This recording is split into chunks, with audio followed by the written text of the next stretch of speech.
Hey everyone, Chris here from IELTS Advantage with day 2 of our IELTS listening mini course. So on Monday, we looked at why many of you struggle, specifically why many of you struggle to get a band 8 or above in the listening test, and we gave you some really good exercises that you could complete at home. So check that out. That'll be on our Facebook page or our YouTube channel. Today we're going to look at how to keep track during the test. So one of the big problems that many of you have emailed me about, and I'm working with my students, one of the big worries is what happens if I get lost in the test. So normally what happens is you can't focus on one question, or you can't think of the correct answer, and then the questions keep coming and you just lose track. So we're going to give you 3 ways that you can make sure that you can keep track, and we're going to look at real questions and show you how I would keep track during the test. And not tomorrow, Friday, we're going to look at a step-by-step strategy. In the comments, tell me which question you would like me to focus on Friday. So there's lots of different types of question when it comes to the IELTS listening test. Let me know which one you struggle with the most, and on Friday I'll give you a complete rundown, a complete step-by-step strategy. But let's focus on day 2 now. Okay, so keeping track, there's 3 things that we're going to look at. One is before the test, during your preparation. One is before you listen, because you're going to have a little bit of time before the recording starts, and that's really, really important. That will help you keep track.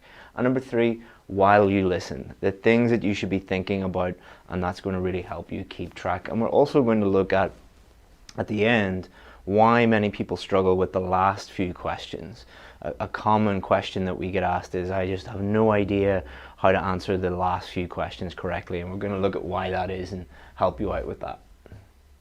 Okay, so before the test, so there's no point in giving you some tricks or strategies to help you keep track if the things that you need to do before the test aren't there. One of the main reasons why you are struggling to keep track is because you're not doing these things before the test.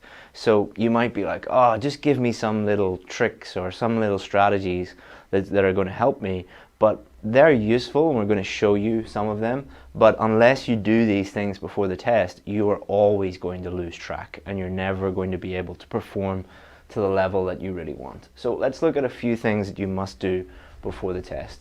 Number 1, improve your listening skills. Many of you say that I'm lost or I can't keep track, but what you're really saying is your listening skills aren't up to the level that they need to be. If your listening skills are below the level that you need to be at, then you're going to constantly get lost. And look at lesson 1 on how to improve those listening skills and why it's really, really important that you understand the different types of listening skills that are being tested, because they're very, very different from the ones that you maybe are used to or the ones that you have been practicing. So check out lesson 1 for improving that area. Second thing is focus. So think about if your brain was a muscle. So if you go to the gym and you're lifting weights and you're not used to lifting weights, then you're going to struggle. It's the same with focusing on listening. Focusing on listening in your own language is quite difficult for a long period of time. Focusing in a completely different language to your mother tongue is very, very difficult. And just like going to the gym or running or lifting weights or whatever you want to be, whatever way you want to think about it, you need to practice listening and focusing on that for a long period of time, and you will slowly build up. So many of you talk about losing focus in the middle of the test or towards the end of the test. That might have nothing to do with your grammar, your vocabulary, your listening skills. It might be just you're not used to completely focusing on English for that length of time, and you just build that up slowly, slowly, slowly. And lesson 1 will help you out with that too. Third thing, we also covered this in lesson 1, which is multitasking. Many of you are used to maybe listening to English, but not listening and reading and writing and thinking all at the same time. So this is quite difficult, but like any skill, if you practice this skill, it becomes much, much, much easier. So as you can see, these are things that you need to be thinking about months and weeks before your test. Listening skills, working on focus, working on multitasking. A tip or a trick is not going to help with these. You're not going to be able to, read top 10 tips on how to improve focus or top 10 tips on how to do this. This is not really going to help you. It's about putting in the work. Many of you don't want to hear that, but I'm not going to lie to you and tell you that there's an easy way around that. You need to start doing this months before your test. Range of accents. So some of you might be very familiar with one or two accents, but a strange accent comes up. So you will get a range of different accents from the English speaking world. So that could be Canada, America, Ireland, Scotland, Wales, England, South Africa, Australia, New Zealand. So you might be used to, say, the New Zealand accent, and then a Scottish accent comes up, or an Irish accent, or a Canadian accent, and you're just unfamiliar with that. What is the solution to that? Listen to a range of different accents. You're going to need to practice listening, so listen to a range of accents. So that could mean, it's as easy as Googling, Australian news or New Zealand news or podcast or whatever.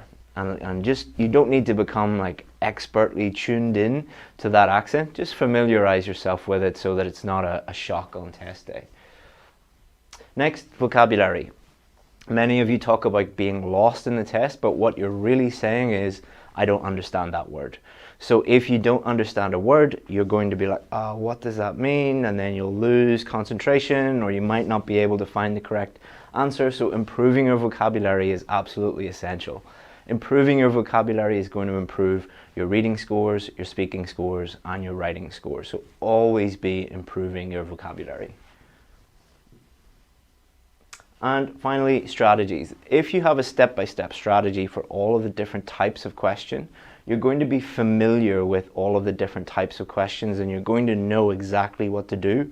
And most importantly, if you use these to practice and you implement these, then you're taking some of the thinking out of it. So you're going to be doing lots of multitasking. You don't want to be thinking, where do I do, what do I do here? But if you have a strategy, then that's one less thing to think about. You're doing exactly what a proven strategy will help you with. And we'll look at that in lesson 3, which is on Friday. So check that out if you want a little bit more information about that. So preparing to listen. So we've talked about what you need to be doing in the months and the weeks running up to the test. And if you do those things, it's really, really going to help you.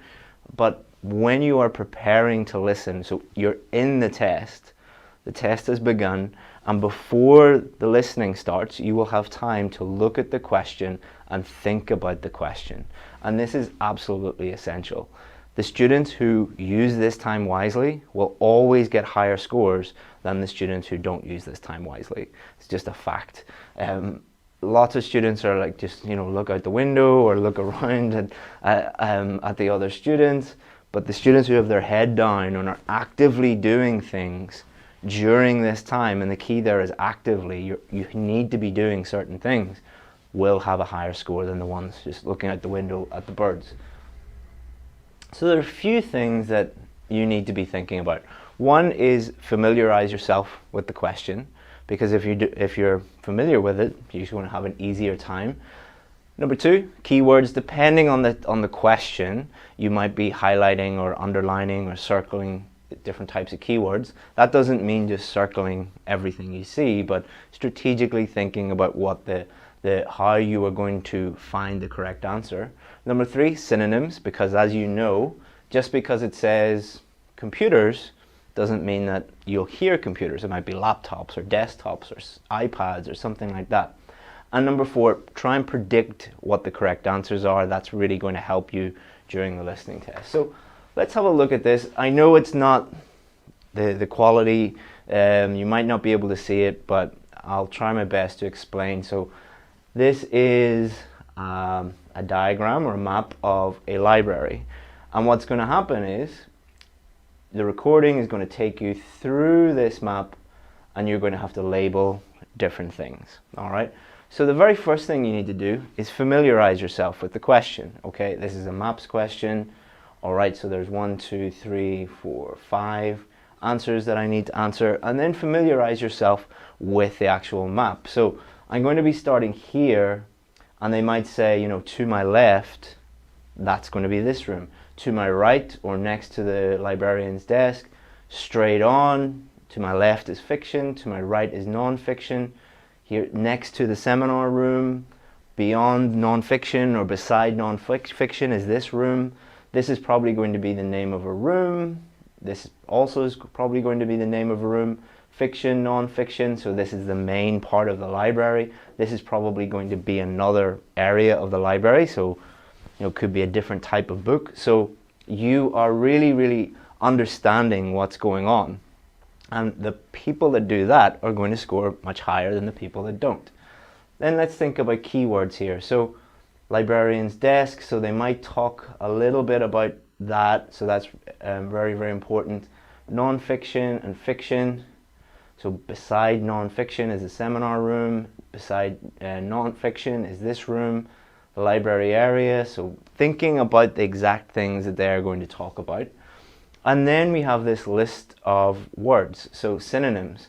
Art collection, so that could be paintings or drawings. Children's books, that could be books for kids or books for young people. Computers, desktops, laptops, iPads, whatever. Local history collection, history of the local area or history of our town or our town in the past, because you need to be thinking about all of these, because the correct answer might be a synonym. So if you familiarize yourself with these before the recording starts, you're at a huge advantage. And number 4, predict what's going to happen. So looking at this, fiction, non-fiction, this one is probably another type of book. So probably is children's books or reference books. This could be a room, so art collection, computers, meeting room, tourist information. So you're listening out for these things and you're predicting what is going to happen, and that is really going to help you stay focused on what you need to do, and you're not going to get lost, because it's much easier, like say you're predicting that this is children's books and they say walk straight on, here you'll find fiction and non-fiction, and you'll also find kids books. You know exactly what's happening, which is much easier to do versus not doing it. I'm sure you'll agree. Now, you're not going to have a lot of time, but you will have enough time, and it's about using that time wisely. And when you're practicing, take it very slow at the beginning.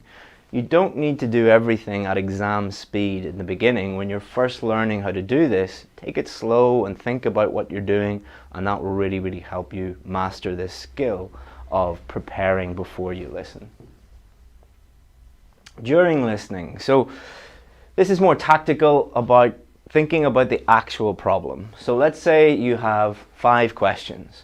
1, 2, 3, 4, 5. So what happens is you might get stuck on this question. So this question, no problem, you get it straight away.